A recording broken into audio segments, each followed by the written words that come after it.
Hi, Genki Call here. It is the week of February 12th, 2024. Oh my god, it's 2024. Anyway, I'm going to go over the lore first, because I've forgotten the last couple weeks, and feel free to skip over this part. I know that not everybody enjoys this, so we'll get to this. The third piece of the labyrinthine tablet was in Shentang, but not in the possession of the Sky Elves. The Pandurska there owed us a few favors, so we helped them lay siege to some dragons who had obtained the piece many centuries ago. The fourth... Whoops. The fourth piece lay to the southwest, in a dark tower in the Sin of Mirage.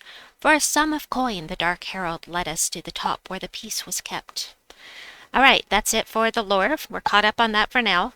And Sword's Edge. So, first things first. As far as the trials go, we have a new Starry pet. We have Starry Scrappy. And this is not bad. I did the first battle. I didn't have any problems with it. As long as you know how to handle these troops, you shouldn't have a problem, hopefully. Sir Gawain is here for summoning. You can use him for mana if you need it. The 8 blue and 8 brown gems, which will feed these two. Well, everything here. Except himself, but he also summons, so if you get into trouble, you can use him for summoning.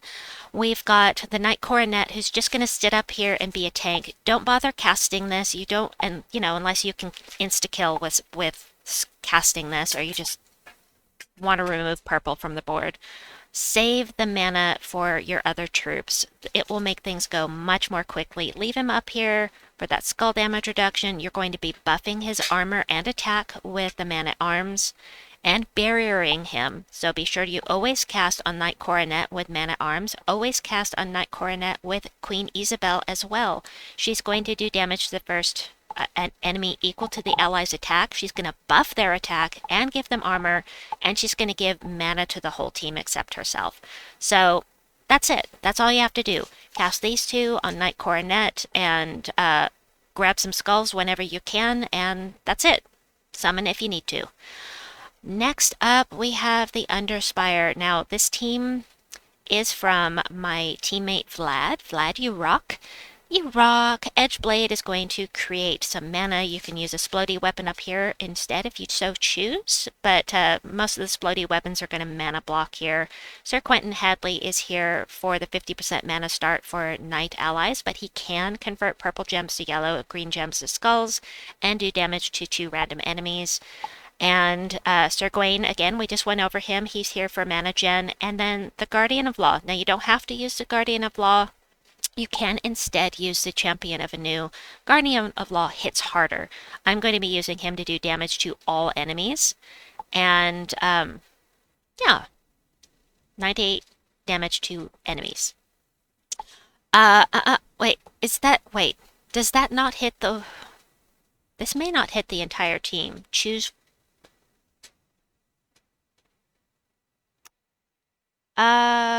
It may only deathmark and drain the mana of the enemy that you choose, and then damage to all other enemies. Champion of Anu is going to do less damage, but it will hit the entire team as long as you can hit the top troop. Yes, these are mythic heavy teams, but no, the Underspire really is not easy if you are low level. It's really endgame content as far as I'm concerned. But I do recommend doing all of your free torches every week because those boss rooms have some really nice loot in them. You can get a free... Sorry, that's the wrong button. You can get a free torch every week. And that torch will double the rewards for one of the boss rooms that you get to. So you should... anyway, that aside, let's go over the troops you can get for Sword's Edge. First, we're going to go to the shop. We'll go to resources. Grab your spoils of war. I recommend getting all 10 of these every week if you can afford it, because every event key is a chance at a mythic. So, yay for that. Also really good for when new legendaries come out for that kingdom. And in the weekly event, we have our glory troop, the Brass Drake. This guy is going to convert all purple gems to blue lightning gems. Those go across. When you match them or explode them, they will destroy the row that they are in and take those off the board as if they're matched. If Dragon Commander is on my team, explode a gem. Booyah. Big deal. He is 50% empowered, which is okay, but, you know, still. Every week I recommend getting the Glory Troop uh, up to Mythic if you can, because it's a guaranteed level 20 troop for when you need it for your power levels, and getting those power levels up is really going to increase your enjoyment of the game, because your troops are going to become so much more powerful when you do that. And plus you get all of these lovely things in addition, so yay, yay, yay. Ah, right, troops for Sword's Edge. Let's go over those. Let me sort this by base rarity, and we'll go over the things. I just went over Champion of Anu, Silent Stun, and drain all... No, I didn't go over it. And drain all mana from an enemy, deal damage to them and all enemies below them, so it will hit the entire team, even if they're submerged, because you get to choose. If you pick the second troop, then it's not an AoE team. It's not hitting the whole team. But if you're able to hit the top troop, you're going to be able to hit the entire team, even if they're submerged, as I said. Skull damage reduction by 60% and +1 to all stats at the start of each turn for blue allies.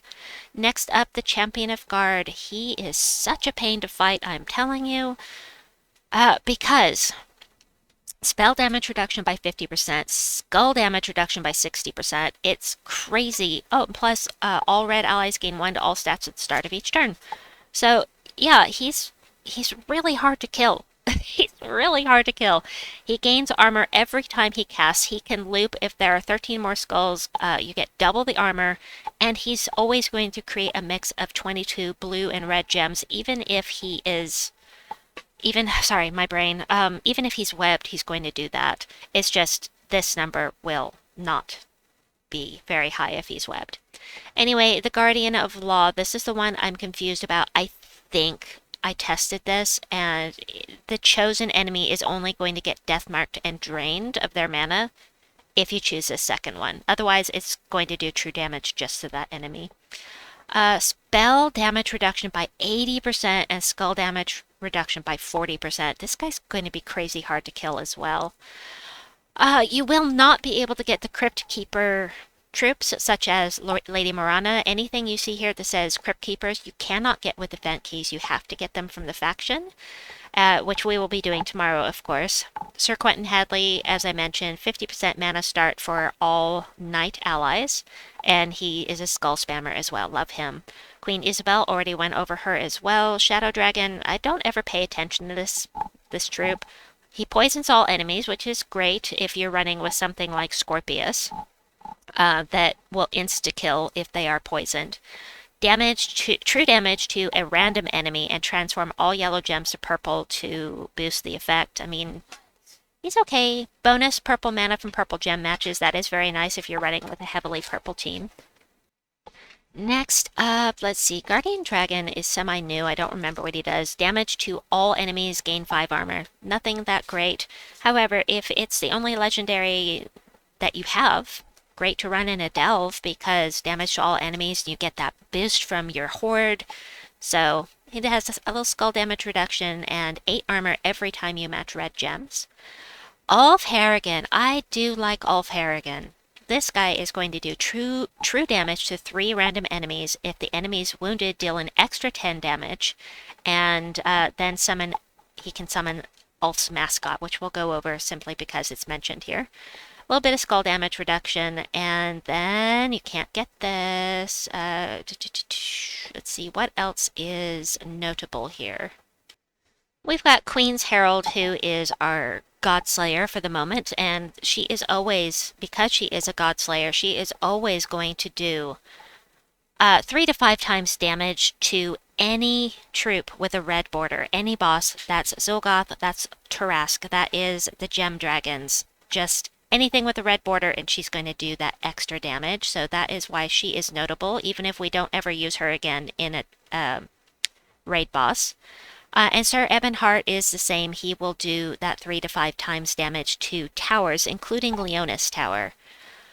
They already went over Sir Gawain. Tau you get just for doing the storyline here. Court Jester is actually a really good troop for mana gen for red. So destroy a row and column, create 5 red gems boosted by skulls destroyed. Since you're hitting a row and column, you can get quite a few skulls when you do this. He's going to create a bunch of red. He can flood the entire board with red for you, so he's actually very good for that purpose. And then, can't get this, Nut Coronet. This is good for when you don't have a troop that can do damage to all enemies, because he can hit 2 enemies at once, which is always nice. And he has that skull damage reduction as well. And, I promised to go over this because it is a summons. Damage to the last enemy, and if Ulfherigen's on the team, inflict 2 stacks of bleed on the enemy, so a little true damage every turn. She's new. Yeah, create 9 yellow gems boosted by defeated enemies. Every defeated enemy that you've gotten will be an additional 4 yellow gems, so she actually can create a ton of yellow. As long as you've killed something on the board, then lots of yellow on the board. Man-at-Arms can be very helpful for that extra attack and armor, plus the barrier is very nice. And yeah, that is about it for the troops that you can get that are really notable for this week's event keys. Sorry, my brain just went out the window for a second there. Right, so next up, what do we have? Events for the week. Let's go ahead and go over those. So tomorrow, we have the pet rescue. This is... what's it called again? The bouquet? I can't remember what this is called. Rosebud. I'm sorry, this is Wednesday. Wednesday's pet rescue is Rosebud. On Tuesday, tomorrow, we have a Crypt Keepers faction assault. On Thursday, we have the Knight class trial. Knight class... I really am not fond of Knight class. It's not a great class. However, I have to have all the things maxed, and mine is maxed out, but it's always good to do the class trials. You get some extra gems. You just use your free sigils and get some extra class experience. And then this weekend, oh, I forgot, we still have this event going on, the Fortune and Glory thing. If you're trying to get anything in here, be sure to do your battles every day. And team I've been using is this one. Super fun to use. I think I went over this last week. I did go over this last week for sure. And then this weekend, we have another weekend faction assault. It is one of my least favorite factions. I don't want to do... don't want to do Pure Faction here because I hate it. And the reason why is because there's a chance they're going to transform every time they cast. And so whatever you start with is not what you're going to end with. Good luck getting through this faction assault with Pure Faction. And the new troop is no exception. The new troop for Werewoods also has a chance to turn into Torburn. So, I mean, it looks okay, but yeah. It's okay. Anyway, that is it for the week. I will be back to you with raid boss teams. And wait, there's a new weapon, isn't there? Hold on. I think there's a new weapon. There is. We have a new weapon in the raid boss shop here. Be sure to grab this with your gems, not your diamonds. Don't use your diamonds on this. It is in the Soul Forge, but it's better to spend gems that are easier to get. This is another Splody weapon, the King Crusher. I need this. I must have it. I must have all Splody weapons. And yeah, I'll be using that at some point. But it explodes blue gems, and it boosts Sword's Edge allies. It's the second one that does that for Sword's Edge, but it uses different colors. So anyway, I believe that's it. I'll be back to you with Soul Forge and Raid Boss. Have a wonderful day or night wherever you may be, and we'll see you soon. Bye-bye!